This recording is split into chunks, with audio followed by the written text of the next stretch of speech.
जी हाँ दोस्तों, केंद्र सरकार और 16वीं वित्त आयोग की सिफारिशों के तहत अब हिमाचल प्रदेश को मिलने वाली आरडीजी रेवेन्यू डिफिक्ट ग्रांट अब स्थायी रूप से खत्म कर दी जाएगी।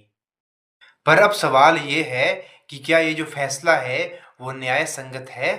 तो आइए अब जानते हैं ये रेवेन्यू डिफिक्ट ग्रांट आखिरकार है क्या और ये केंद्र सरकार अब तक ये जो हिमाचल प्रदेश है इसे क्यों देती थी।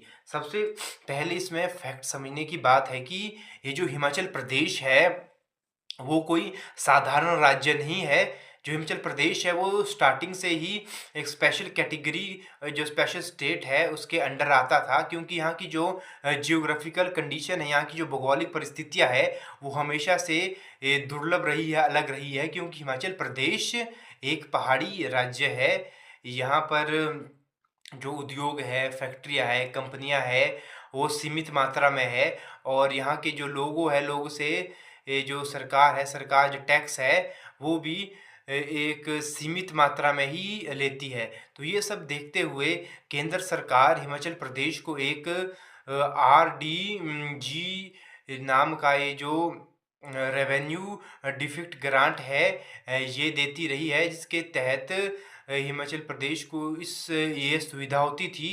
ये जो वो बुनियादी सुविधाएँ हैं, जो जैसे कर्मचारियों को सैलरीज़ देनी, पेंशन देनी और भी जो छुट-पुट जो विकास कार्य है वो कर सके, जिससे ये जो हिमाचल प्रदेश है उसे ज़्यादा कोई दिक्कत का सामना ना करना पड़े। अब आते हैं जो इस वीडियो का असली मुद्दा है, जो पूरे प्रदेश में भी अभी चर्चा का विषय बना हुआ है। ये मुद्दा है कि जो 16वां वित्त आयोग है इसने जो आरडीजी था, रेवेन्यू डिफिक्ट ग्रांट, इसको जो पूरी तरह से ख़त्म कर दिया है। ये 70 सालों में ऐसा पहली बार हुआ है कि ये केंद्र सरकार ने ये जो आरडीजी है जो हिमाचल प्रदेश को मिलता था, ये इस बार नहीं दिया जाएगा।